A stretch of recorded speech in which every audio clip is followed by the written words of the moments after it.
Layla and MAJNUN. Long, long ago, in the desert of Arabia lived many great chieftains, and the greatest was the chieftain of the tribe of the Banu Amir.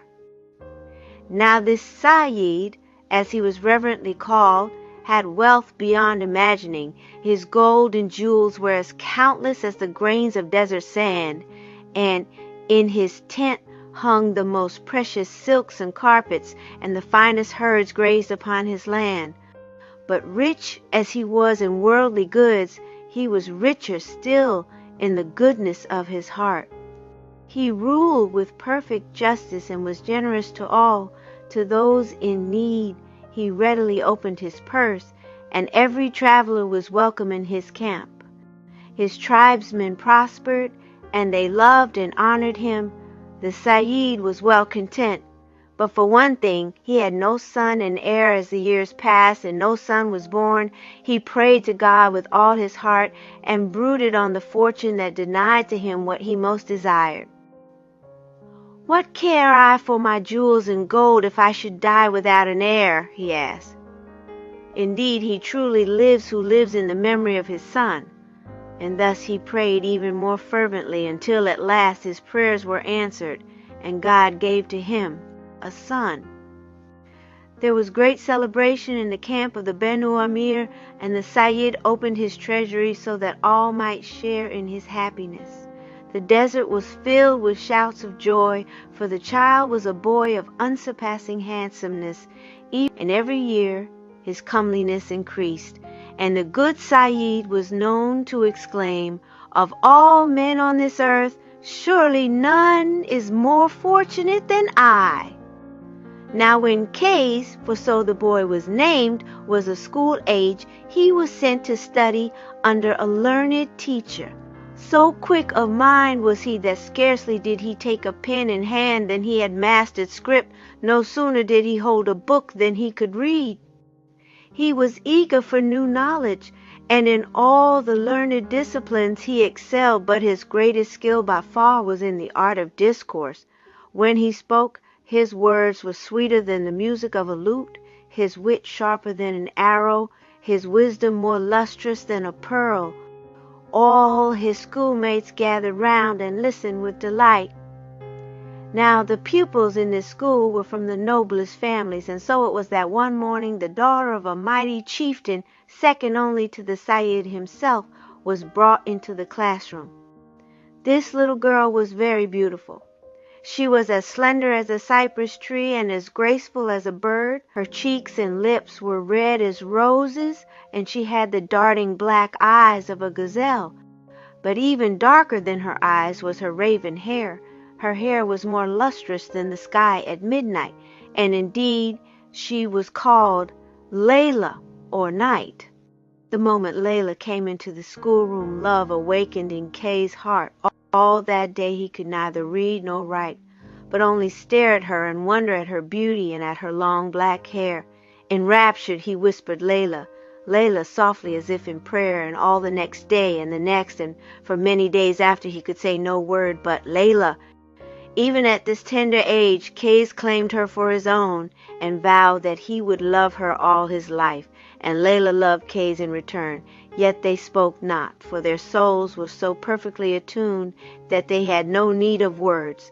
Thus Qays would gaze at Layla while the other pupils studied or played in the courtyard, and Layla would blush deeply, lower her lashes, then open her eyes and gaze at him and sweetly smile. And every evening, when the sun set and the heavens darkened, and the two were apart, they sighed and wept and eagerly went to their beds, all the sooner to dream of one another. When the sun rose, they would hasten joyfully to school. Thus did they love, and every day their love increased. Now love shines more brightly even than the sun, and Qays loved Layla so intensely that after a while the other children noticed what was plain to see. They were too young to know of love, and so they laughed at Qays and pointed at him and cried, "Our friend has lost his heart and head. He cares not for his books, but thinks only of Layla. See how he stares at her like a love-stricken sheep." Then Qays tried to hide his love, but his eyes refused to stray from Layla's face. his schoolmates would follow him taunting, "Have you not heard that Qays loves Layla?" Like a madman he stares at her and chants her name. At last Qays could contain himself no longer and surrendered to his passion. In the classroom, as the others recited their lessons, he shouted, "Layla, Layla!" And he ran through the streets and the bazaars, calling out her name, praising her black eyes and her raven hair. People looked after him and shook their heads. "Indeed, he is a madman, a Majnun," they said. And so it was that Qays came to be called Majnun.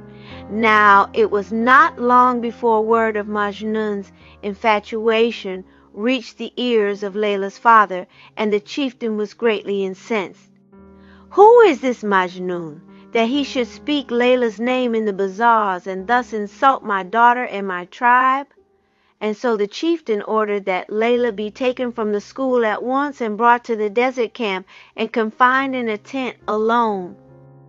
Majnun was sick at heart. For several days he sat listlessly before his open books, staring sadly at her empty place. When he could no longer bear Layla's absence, he closed his books and fled to the bazaars. From dawn to dusk he wandered among the stalls, murmuring her name and sobbing with grief. So deeply did he suffer, and so strongly did he love, that his ravings became poems. Walking in the markets, Majnun, the possessed, composed love songs of the most exquisite beauty, and as he sang, the wind lifted his words like leaves and carried them into the desert. "Layla, Layla, may my songs fall at your feet," he cried, and every night, when darkness fell, Majnun followed his songs into the desert.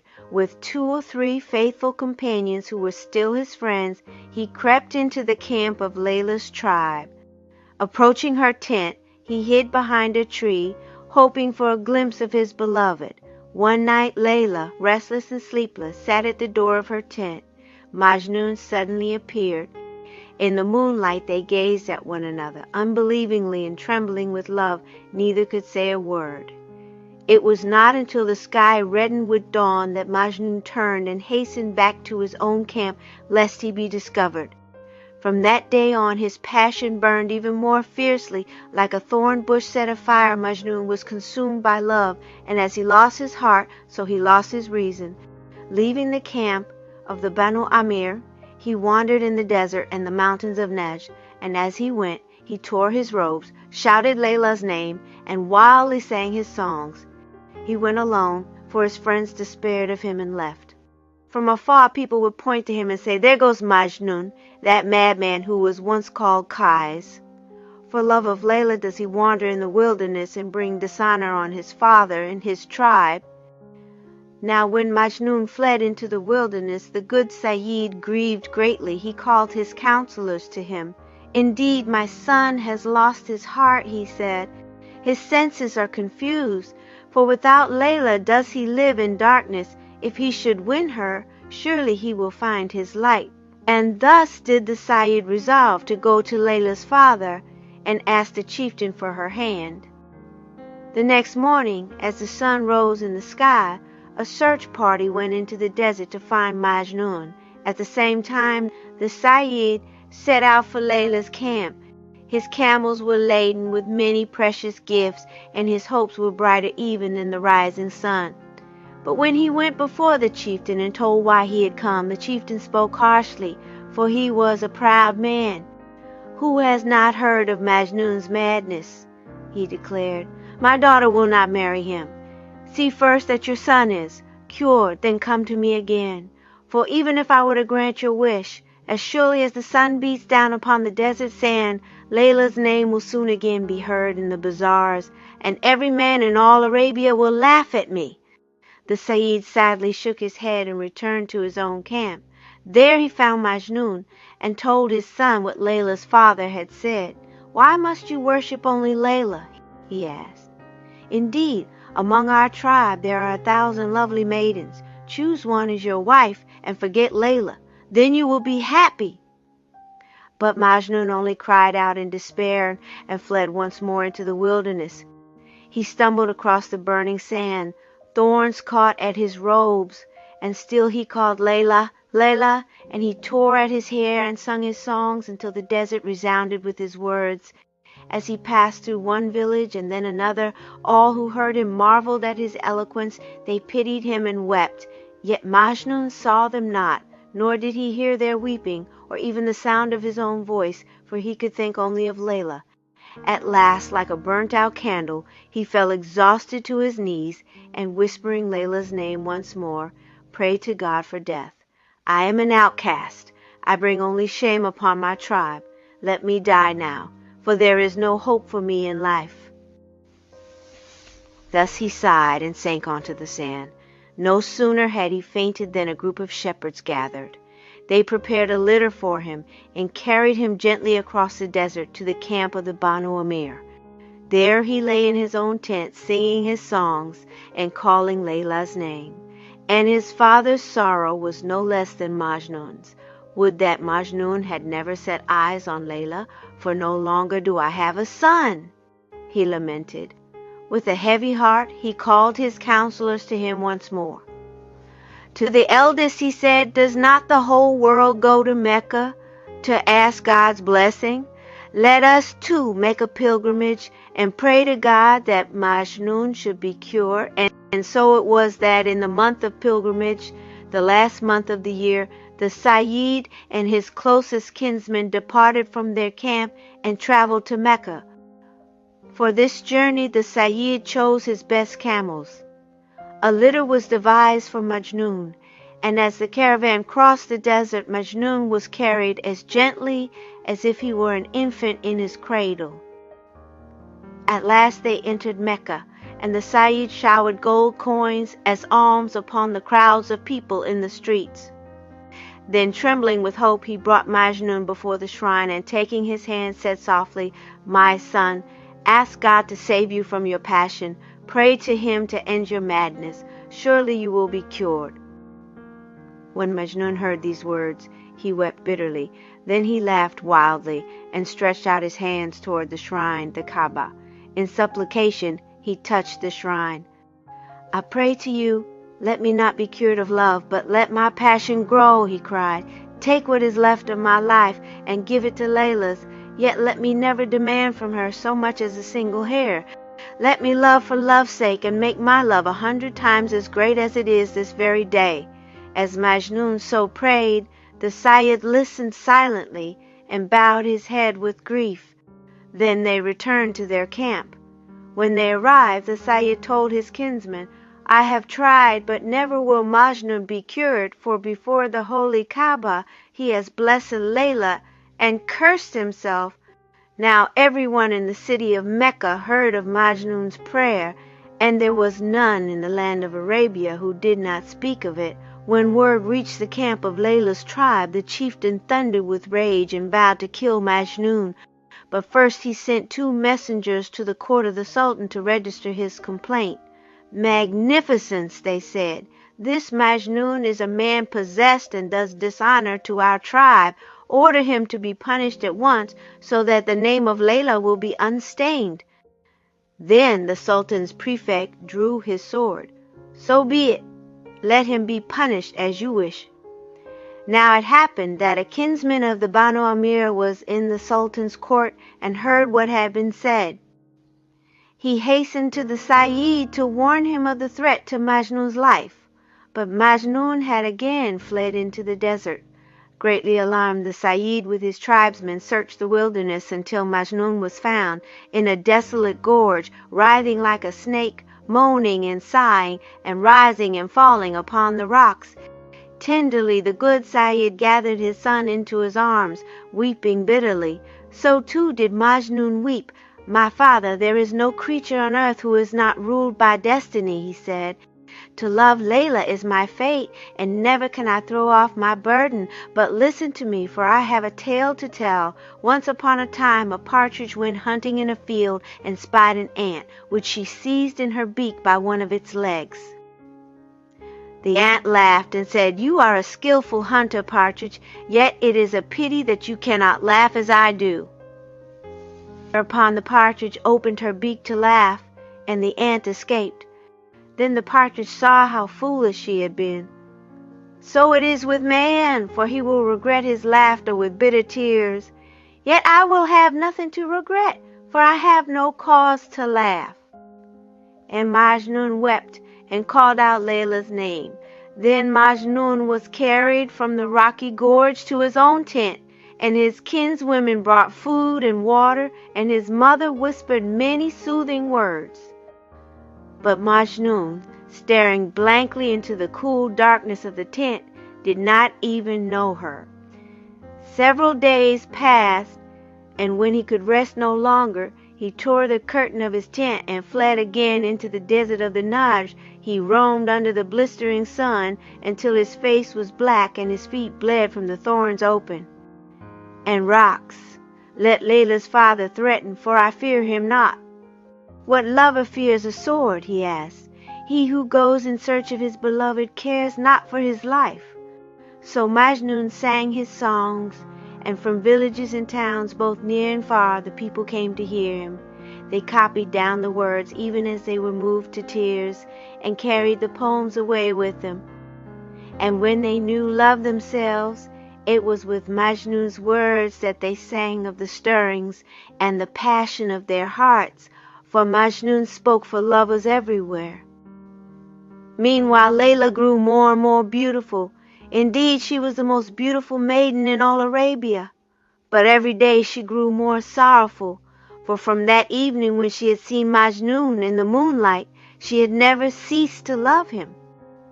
From sunrise until sunset, she secretly whispered his name, and in the darkness of night, weeping and sighing, she would go to the door of her tent and listen for his step and watch for his shadow. But she heard only the desert wind stirring the sand and leaves of the distant trees. She did not have to wait long before she heard his love poems, for they were on the lips of every child in the bazaars and every traveler in the desert. By day she would repeat them to herself. Then in the secrecy of night she would fashion songs in response.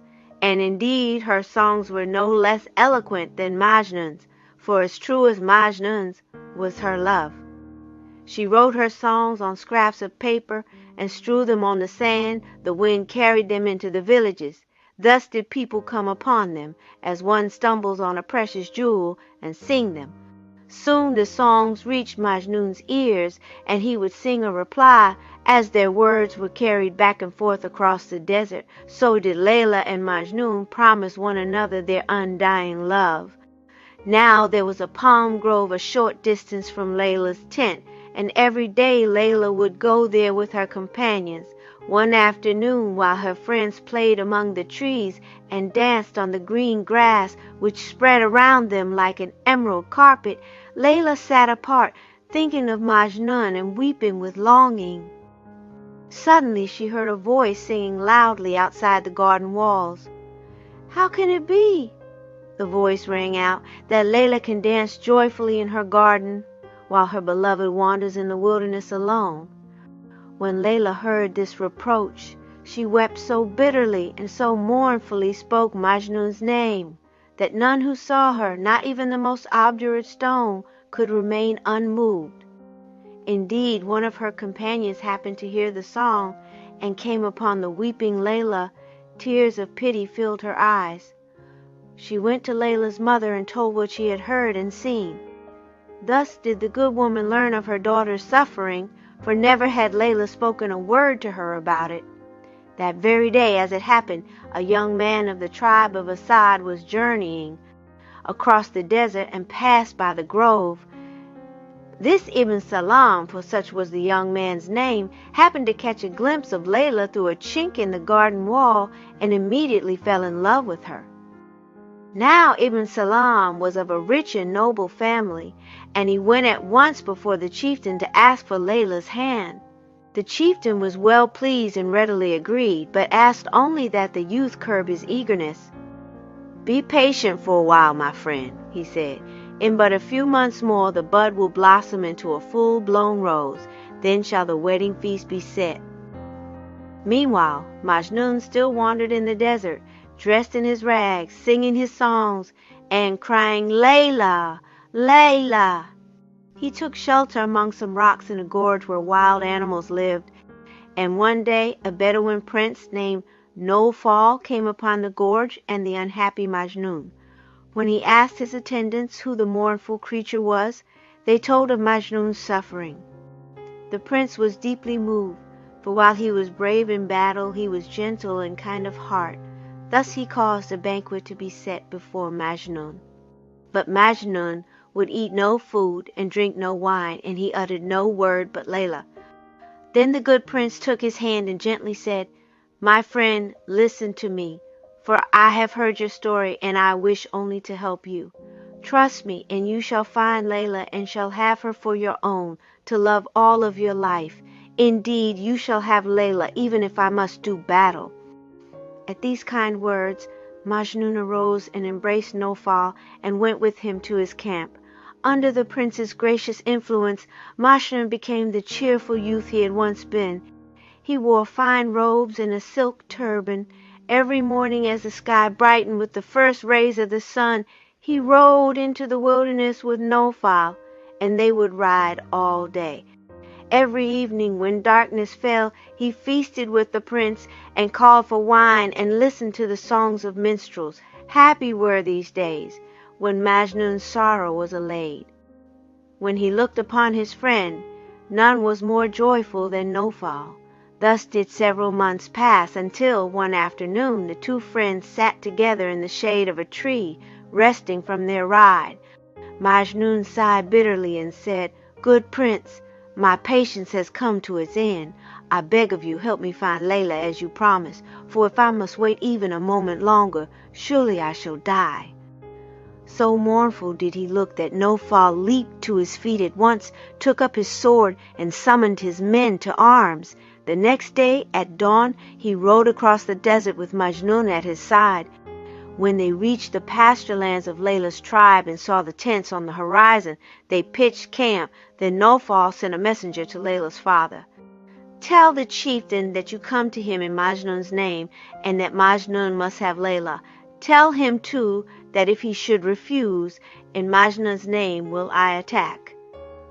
When the chieftain heard this threat, he was enraged. "Rather than give my daughter to this madman, I will fight like a lion and even die."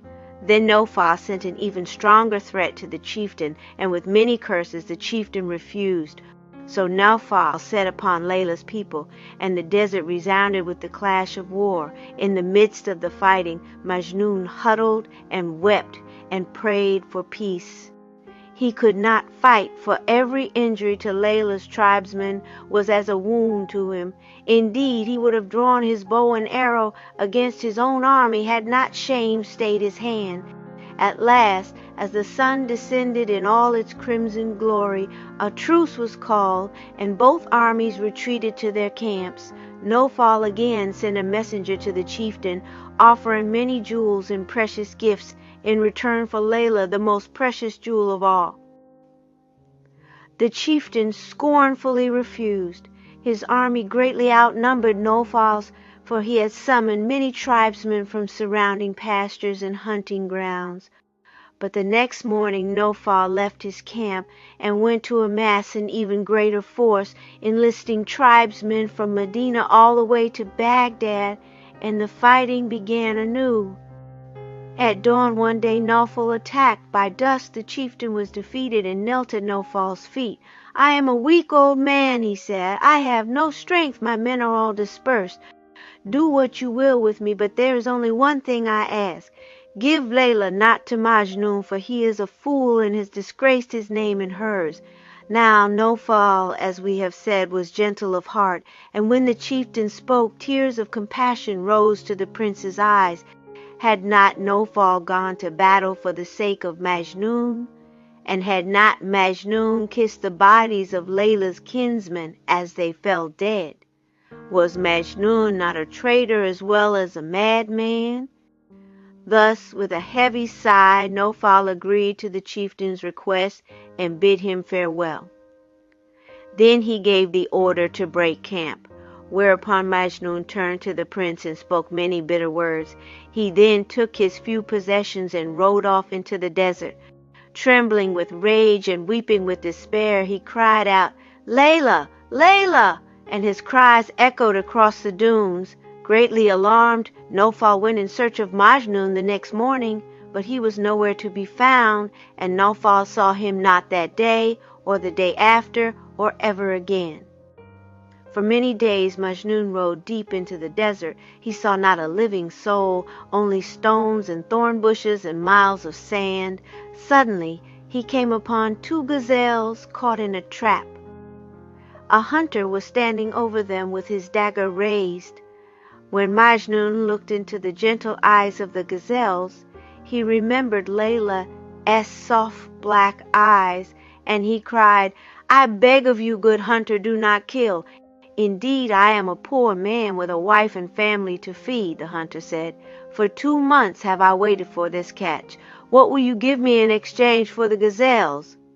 Whereupon Majnun dismounted from his horse and placed the reins in the hunter's hands. The hunter rode off. Majnun freed the gazelles, and they ran gracefully away. Now Majnun walked in the desert. Thorns tore at his robes and scratched his feet, but he noticed not as he stumbled through the hot sand, calling out Layla's name. The next day Majnun came upon a stag caught in a net and wounded in the neck. Standing over the stag was a hunter with his knife drawn. "I beg of you, good hunter, release this stag at once," cried Majnun. "Do you not think of the pain of those whose suffering you cause?"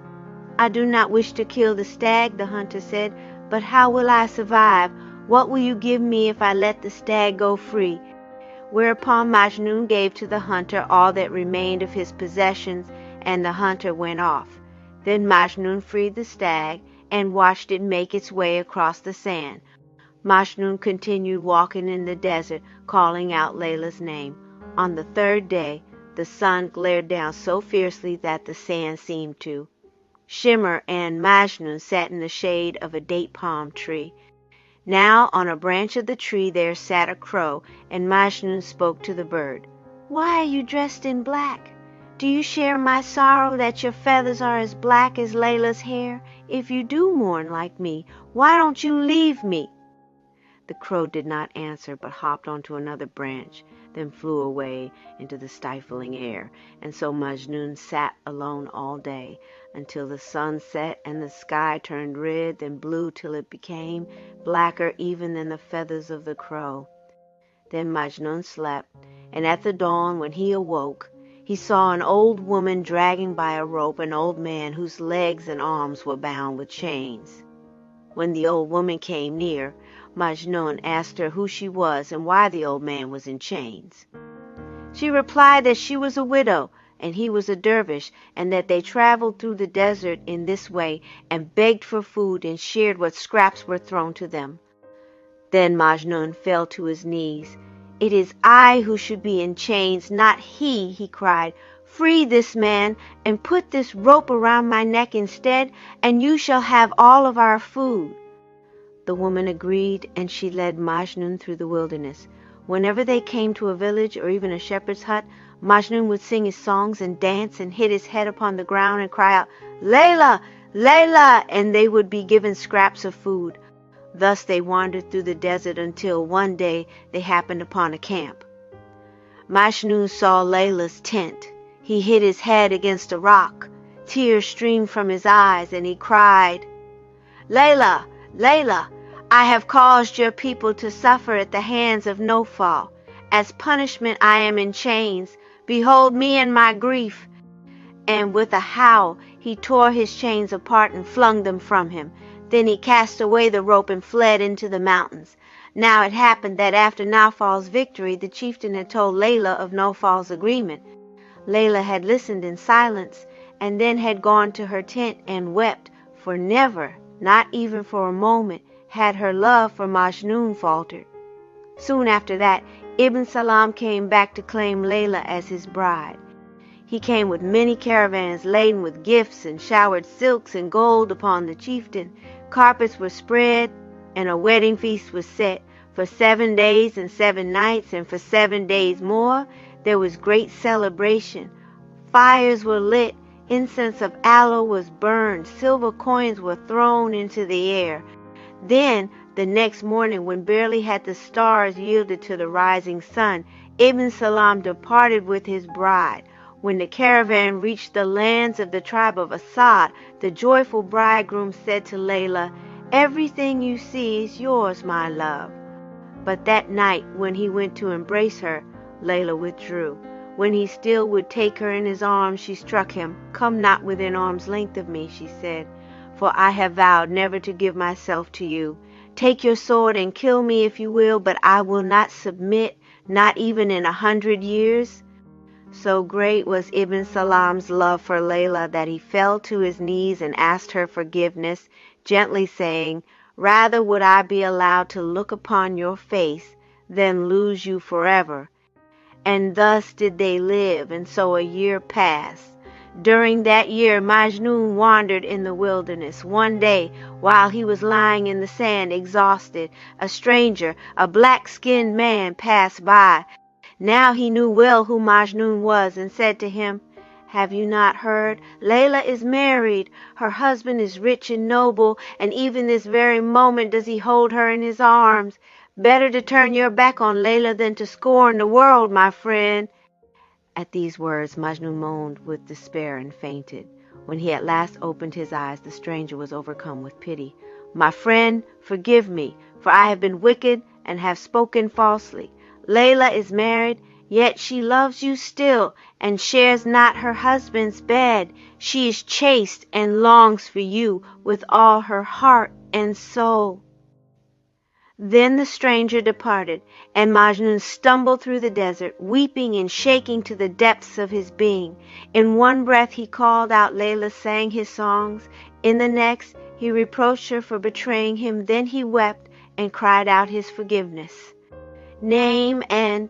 Now in all this time the good Sayyid grew weak with age. He grieved greatly for his son and resolved to go once more into the desert to find him. Taking a walking stick, he set out with 2 companions. After journeying for many days, he came upon a desolate cave where he found Majnun, wasted and drawn. When Majnun heard his father's voice, he wept. Then the Sayyid said, "I beg of you, my son, come home, for I am close to death. When I die, I wish to have you at my side." But Majnun shook his head. He heard his father's words, but understood them not, for he knew only that he loved, not who he was or what was his name. And weeping, he replied, "My father, I am lost to you and can never return. I live like the wild animals that roam around me. I am a stranger to my tribe." With sorrow in his heart, the Sayyid saw that this was so. He left Majnun in his forsaken cave and returned to the camp of the Banu Amir, and shortly thereafter he died. One day, while hunting in the desert, a kinsman came upon Majnun and told him of his father's death and spoke many bitter words. "Wicked son of a good father, may you pray for forgiveness for your sins." At this doleful news, Majnun wept. He went at once to his father's grave and prayed for a day and a night for forgiveness. Then he went back into the wilderness. When he returned to the cave, the animals of the desert came to his side. First the lion, then the very stag that he had saved, and then the antelope and the wolf and the fox. The wild ass joined their company, and the hare and the timid gazelle. Majnun ruled over them all. A king was he, and his cave was his court. All around were rocks and thorns and burning sand. No place on earth was more desolate than this, yet Majnun called it paradise, for here he lived in peace with all his friends. Among the animals there was perfect harmony. The lion lay with the lamb, the wolf chased not the hare, the gazelle went undisturbed before the fox. Every day Majnun and his animals wandered in the wilderness and dug among the stones for roots and herbs. As the sun descended, they would feast together. Majnun would speak of Layla and sing his songs, and the beasts would listen quietly and sadly bow their heads. Then darkness fell. Majnun lay down to sleep. With his great bushy tail the fox swept clean Majnun's resting place. The wild ass was Majnun's pillow, his knees rested on the haunches of the antelope, and the gazelle caressed his feet. Throughout the night until the break of dawn the wolf kept watch. For many hours at a time Majnun would gaze fondly on his animals, and he was wont to say, "Now that I am among my friends, surely I am the happiest man of all." And he would think upon a story he had heard years before of a young courtier at the palace of the king of Merv. This king kept a pack of ferocious dogs, and it was his wont, whenever anyone displeased him, to throw that person to the dogs to be devoured. When the youth heard the dogs barking and the victims' cries and moans, he resolved to cultivate the friendship of the keeper of the dogs, and then he won the friendship of the dogs themselves. One day the courtier aroused the king's anger, and the king ordered him thrown to the dogs. But the dogs would not harm the youth, for he was their friend. When the king saw this, he tamed the beast of his own soul. So did the wild animals guard Majnun against harm. After some time, 2 visitors came into the wilderness and approached the cave. The first was an old man. He had flowing white hair and a face so kind and gentle that the lion's growling ceased and the wolf showed not his teeth. They let the old man pass. Majnun greeted him and asked, "My friend, what good news do you bring?" Whereupon the old man brought forth a letter. Majnun seized it eagerly. "Know that I have seen Layla," the old man said. "One day I came upon her grieving in a garden. So great was her sorrow that I bade her speak. She wept and said, 1,000 times madder am I than Majnun, for he is free to wander where he pleases, while I am but a prisoner in my camp. 1,000 times greater than Majnun's are my torments. Though I cannot be with him, I hunger for news of him. Where does he go? What does he say? Has he companions? I beg of you, search for him until you find him, and tell me how he is." Indeed, these are her very words. When I promised to search for you, she wrote this letter and gave it to me to give to you. Then Majnun read Layla's letter. His heart quickened with joy, for all that the old man said was true. At once he asked the old man for a paper and pen, and he wrote a reply. "I beg of you, take this to Layla with my love," he cried. And the old man rode into the desert to Layla's camp and brought the letter to her. Now the second visitor to the cave was Majnun's uncle al-Aamiriya. He came into the desert bringing food and clothing. Majnun was glad to see him, for his uncle was a good man, and as a boy Majnun had loved him dearly. He put on the robes, but gave the food to the wild beasts. When he did this, his uncle sighed and said, "Listen to me, for I have a story to tell. Once upon a time, in this very land of Arabia, a king was riding in this very desert, and he happened to pass a hut. He learned that in this miserable dwelling there lived a dervish who hardly ate and never slept, and he sent an attendant to speak to the dervish. The dervish said that he ate only herbs gathered from the fields. 'Indeed, you should have far better food if you were in the service of the king,' said the attendant. But the dervish shook his head. When the king heard of this, he said, 'The dervish is a wise man, and he is superior even to me. He knows well the worth of what he has and is satisfied.' Then the king went into the hut and kissed the dervish's feet. When al-Aamiriya had finished his tale, he said that he would bring Majnun's mother to the desert, for she had grown old and greatly longed to see her son. When the good woman was brought to the cave, she wept and washed the dust from Majnun's body and plucked the thorns from his feet. All the while she pleaded with him to return to his people, but to no avail. 'The Banu Amir are your people, they are mine no longer,' Majnun said. 'I know only the desert and my animals.' Bent with sorrow, the old woman returned to her tribe. Shortly thereafter she breathed her last. Then al-Aamiriya again visited Majnun and told him of his mother's death. Majnun went to her tomb and mourned and wept. There he met some of his kinsmen, and they spoke bitterly to him and reproached him angrily. After a day and a night he again fled to the desert. All this time Layla waited eagerly for an answer to her letter. Every night she slipped from her tent and stood at the crossroads of her village, watching and listening for the old man. At last, one night, he came and gave her Majnun's letter. When she read it, she rewarded the good man with jewels and a sack of coins and asked him to bring Majnun to a grove nearby. The trees grow as thickly as a wall, so we shall not be seen. Tell my beloved that Layla longs to hear him sing his songs. And so it was that one night the old man led Majnun into the grove. The faithful animals followed and stood patiently outside. The old man brought Layla into the grove. She stayed at a distance from Majnun, for like a moth fatally drawn to a flame, she feared that she would perish. Instead, she sat beneath a tree and listened, but heard not a sound, for Majnun had fainted. The old man revived him, and then he sang the most beautiful love poem he had ever composed. Then the lovers gazed upon each other with joy and wonder, as they had when they were children. But all too soon the moment passed, Majnun fled, and Layla went back to her tent. When Majnun returned to his desolate cave, a young man came to him. Now this youth, whose name was Salam Baghdadi, begged Majnun to teach him his songs and poems. He stayed with Majnun in the desert and learned them all. Then he went to Baghdad and many other villages and cities and sang Majnun's words wherever he went, that all who loved might hear.